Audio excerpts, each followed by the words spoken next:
strategy. Still one special caucus, it's called the Religious Caucus, that actually is underway in Las Vegas right now. Paul Steinhauser is standing by. I take it it's getting pretty animated where you are, Paul. Tell our viewers what's going on. It sure is, Wolf. As you mentioned, this caucus is for people like Orthodox Jews and Seventh-day Adventists who, because of religious reasons, couldn't take part earlier today. So it started about a half an hour late, about a half an hour ago, because there was such a long line of people waiting to get in. What's going on right now? People are allowed to speak for 2 minutes about the candidate they are supporting. We had 6 people. They go by alphabetical order, Wolf. So Gingrich first. We had about 6 people speak for Gingrich, and now we have people speaking for Ron Paul. We've had about 10 people so far speak for Ron Paul. You can hear right now they're asking if there's anybody else that wants to talk about Ron Paul. We've had some animated people here expressing their support for Congressman Paul, a very boisterous crowd right now, Wolf. But it looks like we're done with the Ron Paul people, and I guess Romney will be up next. Wolf? And then at some point they just will vote. They'll actually write their preferences on ballots, or do they raise their hands? What's the procedure there, Paul? It's a ballot. This is just like the caucuses that were earlier today here in Clark County. Those caucuses were at 9 this morning. This is the final one, as you mentioned. Yeah, when we're all done, there will be ballots handed out, and the people will vote, and those will be tabulated and sent to the Clark County Commission, the Republican Party office, and they'll be added to the final vote total, Wolf. Yeah, you know what I want to do, Paul? I want to just listen in a little bit, get a sense, a little flavor of what's going on at this special caucus. This is a Ron Paul supporter, I suspect. On foreign policy in general, I know some of us want to be somewhere and others of us just want to come home, but warring and being all over the world costs a lot of money, and we don't have any. And I promise you that we will have to come home very soon, regardless of what your stance is, because we just don't have the money to support this stuff. And I'd much rather do it on our own terms than be forced and embarrassed because of bankruptcy, 5, 10, 50 years from now, whatever it may be. A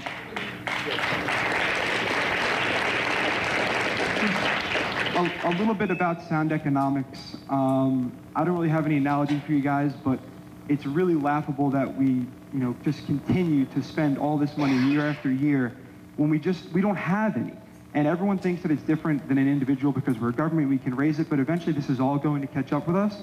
And government spending itself is a tax. It doesn't matter what any candidate tells you his minimum tax rate or his maximum tax rate is going to be. 30 seconds. As the government spends money, you are being taxed, whether it's through direct taxes or through inflation, which crushes the lower classes. And inflation will come, I assure you, it has to come. It's just mathematics, it's already here, and it's going to be coming even stronger if we don't stop this. Lastly, real quick on the Gingrich thing, yes, those 4 years, the 4 years he was a speaker, the budget was balanced, and yet $1 trillion were added to the debt. That sounds like pretty typical Washington accounting. Time's up, sir. And it's not a possibility.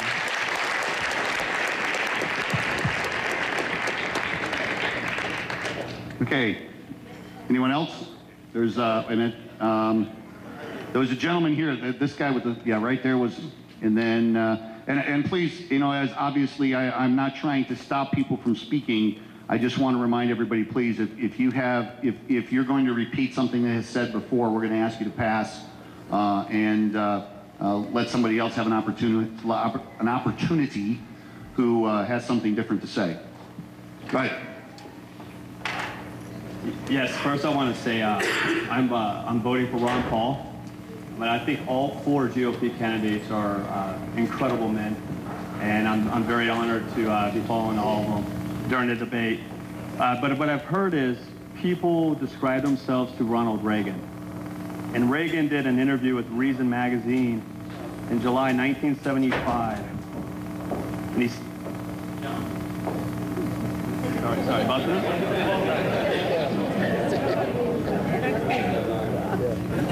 He said that the heart of conservatism is libertarianism. He was following after Barry Goldwater. And what I would like to see is us get to a limited government, sound dollar, strong free markets, and free trade. Thank you. Okay, is there anybody who has something to add that was not said before? Okay, these 2 gentlemen had their hands up first, and then we'll come to you, sir.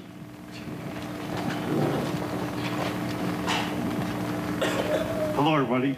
First and foremost, I'd like to thank you all for caring enough to be here tonight. I work as a poker dealer and floor man, and I would like to let you all know that for those of you that do work for tips, Ron Paul considers tips to be a gift and not income subject to taxation. So if you support all those who work for tips, Ron Paul for them. Also, to stand with the American people, Ron Paul's going to accept a salary of $39,660 a year. He's one of us, not one of them. Thank you, everybody.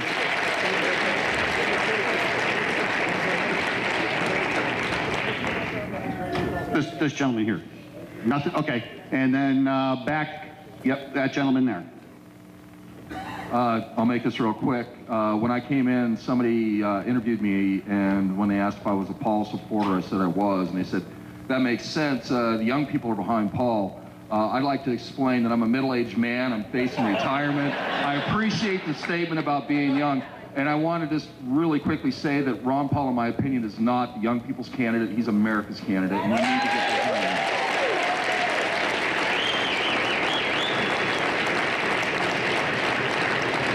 Okay, is there anybody else who has something different to add? Yes, ma'am. Nathan, this lady up there. I would like to speak on behalf of Dr. Ron Paul, in that I believe he is the only candidate that would be good for the whole world, and not just Europeans, not just south of the border, not just anyone, but because he believes in peace, but he puts the action to his words if he's given the chance. He understands the history of this country. He more reflects the ideals of this country. Never mind that in this country there was slavery, there were wars that shouldn't have been started, that whether he really loves Israel in his heart, or Jewish people, or other people, or Muslims, it doesn't really matter. In America, we can believe what we believe, but we need to leave each other alone and stay out of each other's bedrooms, stay out of each other's countries, and telling other people in the world what to do. We need to have peace, we need to trade freely, and we need to have sound money. Another reason he came to Washington was because Nixon de-anchored the dollar from gold. And he understands what really causes the booms and busts and what is stealing our old folks' money in their fixed savings accounts. He is the only one that understands the economics. And I'm sorry, Newt is not a great historian. He's a revisionist.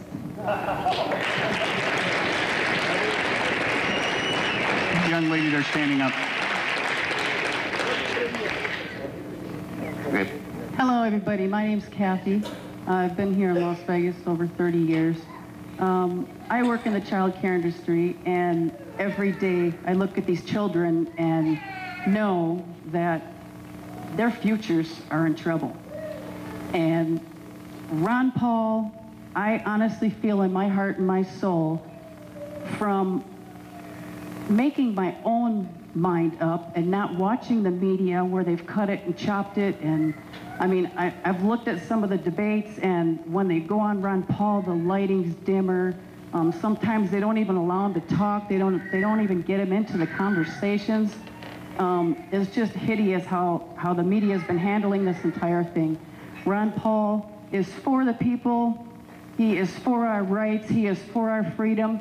I think that if we continue the way we are and vote for anybody else, I don't think half the people realize how many freedoms we have lost already and how many more we're going to lose. Ron Paul is for the people, and I really honestly believe that he will get something done. He will bring this country back to where it belongs, and vote for Ron Paul. And I also have to say about the government, my son was also in there doing the vaccinations. They were inoculating him with stuff. They wouldn't even tell him what it was. Having to fill out forms twice a week saying what he felt like, using them as guinea pigs and not even telling him or even giving them an option to opt out. Something has to be done with our government and the way they're using our own men as guinea pigs. It has to stop.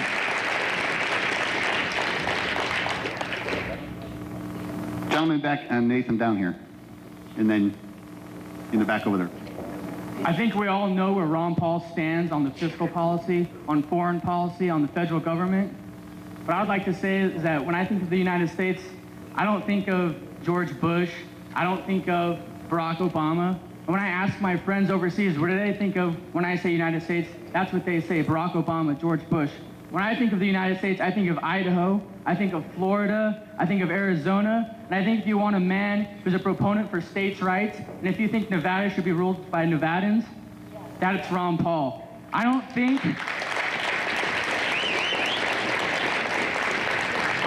that somebody in Washington, D.C. should be telling people from Arizona if their laws are right or wrong. I don't think that lawyers from New York should be telling somebody in another state what they should be voting for. I think if you want Nevada to make its own laws and stand by them and not have the federal government bring it down, I think that's Ron Paul.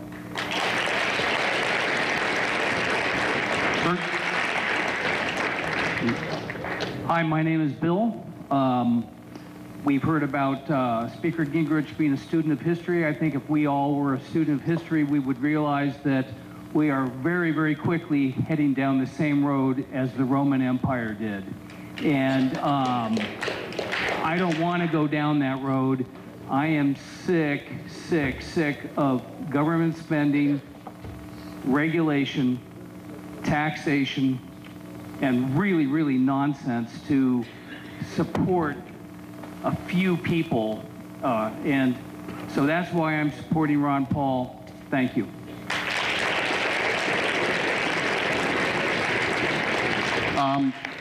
The lady back up here, Nathan. Okay, somebody get her microphone. She's been waiting a bit, and then him. And again, I want to emphasize, if you have something that is basically said before, please pass. Hi, my name is Adva Klein. I want to say, first of all, the Republican Party is the party of the Republic. It's the party of the people, and it's for the people, and it's the party that supports the Constitution 1,000%, unlike the people we have right now in government that need to get out of government.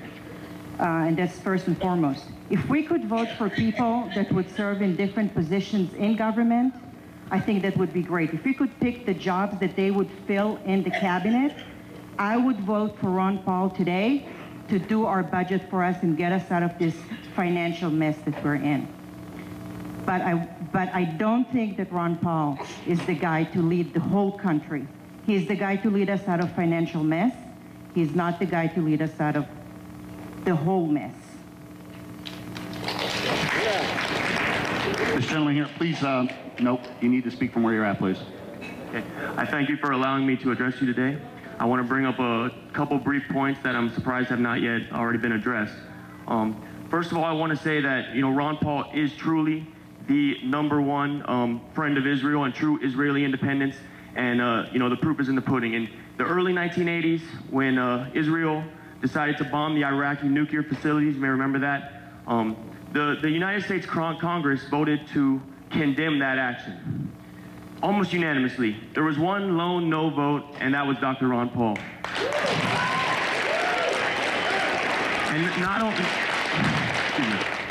not only did Dr. Paul vote against it, he stood on the floor of the House at that time.